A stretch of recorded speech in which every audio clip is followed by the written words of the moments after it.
Bienvenidos, ¿cómo están? Bueno, hoy comenzamos con nuestro programa El futuro de la humanidad, con un tema verdaderamente muy trascendente, especialmente en los tiempos que corren. El tema sería de la paz individual a la paz del mundo. Hoy contamos con el profesor Jaco Albala, que la verdad es una enorme oportunidad para nosotros y creo que también para ustedes, por la gran posibilidad y el enorme trabajo que está llevando adelante. Así que bueno, sin más, vamos a comenzar con nuestro programa, Jaco. Vamos a entrar con la primera pregunta. Sería lo siguiente: ¿cuál es la función de la mente como pasaporte hacia la paz? ¿Cuáles son sus aspectos más importantes, Jaco? Deberíamos considerar dos aspectos principalmente. Que el pensamiento es el movimiento de la sustancia mental. Por lo tanto, hay un movimiento originado por el movimiento en sí de la sustancia mental. A eso se le llama pensamiento. Sin embargo, hay otro movimiento que puede estar en el reflejo, en una sustancia quieta. O sea, si las aguas de la sustancia mental se viran por la comprensión del movimiento mismo, aquietadas, esas aguas reflejan. En el reflejo hay movimiento, pero ese movimiento no agita las aguas. Entonces podemos partir de la premisa, de la pauta, que puede haber un movimiento que no agita la sustancia mental. La quietud de la sustancia mental, ¿no sería acaso la paz que buscamos? Que sí que habría la sustancia de un estado de quietud. Por lo tanto, ahí hay movimiento, pero es un movimiento propio del reflejo, no de agitación. Que sí que el movimiento acontecería igual, pero bajo la forma del reflejo. Y el ser humano aprendería sin agitarse. A esa quietud de la sustancia mental, ¿podríamos llamarle paz? ¿Podría estar fundamentada la paz en la quietud de la sustancia mental, no en el pensamiento que de alguna manera nubla o obnubila la realidad misma? Nadie puede observar la realidad en aguas agitadas, pero sí en aguas quietas. Entonces la quietud de la sustancia mental ¿no es la primera acaso declaración de paz interior? ¿Podríamos considerar esa realidad? Va a haber movimientos, pero son movimientos propios del reflejo, no de la agitación. ¿Podríamos comprender eso y podríamos llegar a esa condición? Yo creo que sería una pauta esencialísima para comprender el misterio de la paz interior. O sea, podemos ir aprendiendo mediante todo lo que es la respuesta de la vida, todo lo que es la agitación del pensamiento. Eso es lo que se vive hoy en la actualidad. Sin embargo, podría haber un aprender basado en la quietud y basado luego en el reflejo. En ese reflejo también habría aprendizaje, pero las aguas están quietas, la paz ha sido declarada. ¿Podemos comprender ese misterio? Yo creo que tiene que haber una educación basada en ese principio único del reflejo. Es curiosa la etimología de la palabra reflexión, que viene de reflejar, no viene de pensar. Yo creo que el mundo que tenemos es propio de la agitación de la sustancia mental, pero el mundo al cual podemos llegar es propio de la quietud de la sustancia mental. De la quietud de la sustancia mental. Allí podría existir la paz, por vez primera y para siempre.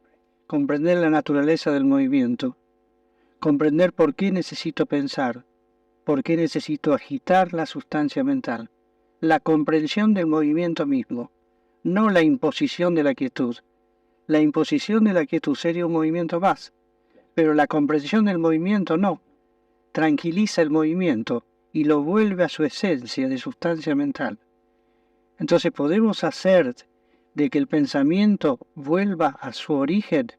¿Cuál sería el origen del pensamiento? La sustancia mental, que en estado de quietud refleja, en estado de agitación piensa. Entonces, ¿cómo proponerle a la agitación que nos dé la clave de la paz?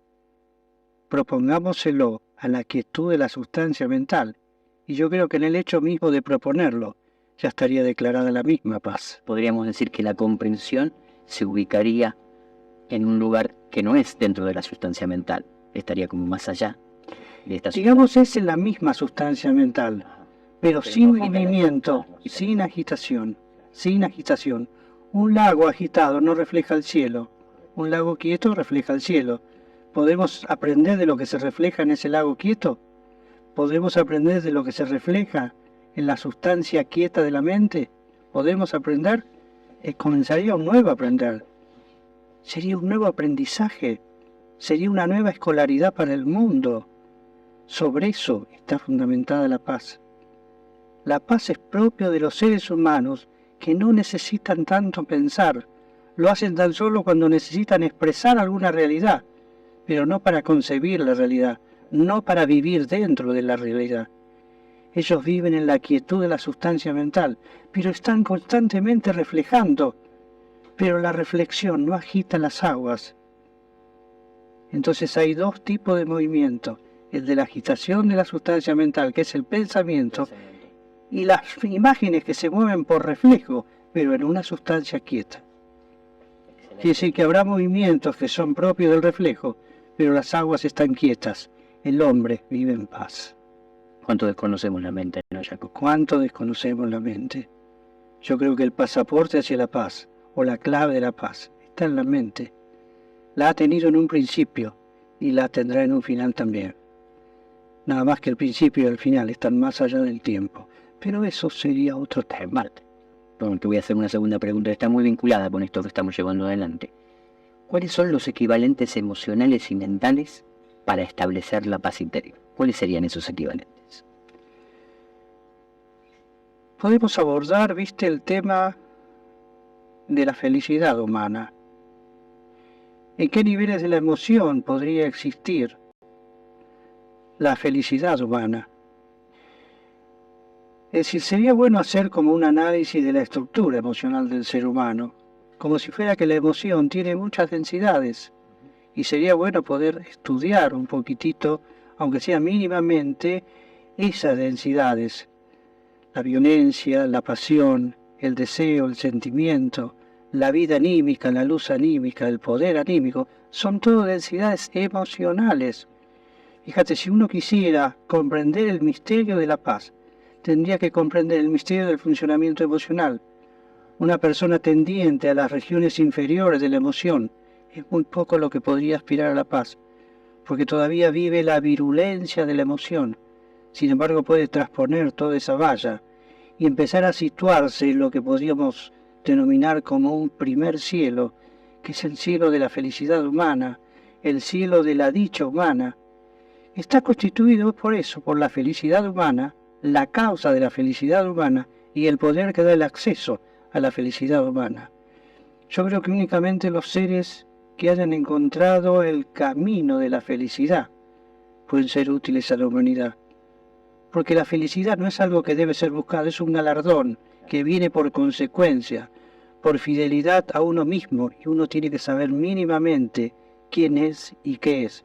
Todo eso vive reflejado en ese llamado primer cielo, donde está la felicidad, está la causa de la felicidad y el poder que da la felicidad humana. ¿Cómo predicar sin tener eso, sin tener ese acceso, sin tener esa nutrición, sin tener esa abundancia de cosa linda? ¿Cómo poder vivir sin eso? Yo creo que es a lo primero que se debería atender. Debemos ilustrar un poco todo el mecanismo del interior. ¿Quién es el ser humano? ¿Cómo está compuesto? ¿Cómo funciona? ¿Cómo poder vivir en paz si no sabemos cómo funcionamos? Aun si fuera lograda, ¿cómo podría ser retenida? Sería un perfecto imposible. Ni siquiera sería lograda tampoco. Entonces debe mediar una tremenda educación. Pero es la educación de nosotros mismos. Hombre, conócete a ti mismo. Es como la verdad de las verdades. A eso debemos tender. ¿Podremos realmente hacerlo? Fíjate, hablamos de la felicidad humana, que es netamente emocional. Sin embargo, en el plano de la mente no necesita tanto de la experiencia. La experiencia es algo que acontece físicamente y tiene un resultado emocional. Sin embargo, la emoción o el resultado emocional puede ser recordado y puede recrear y redoblar hasta la misma felicidad. Y la felicidad humana que se vive emocionalmente puede ser vivida en el plano de la mente. Y en el plano de la mente es éxtasis. En el plano de la emoción, felicidad humana. Maravilloso, ¿eh? Podríamos decir que sería como una especie así como hay una anatomía biológica, habría como una anatomía interior, una anatomía Seguro que interna. sí. O sea, Hay una en esto anatomía consiste, interior ¿no?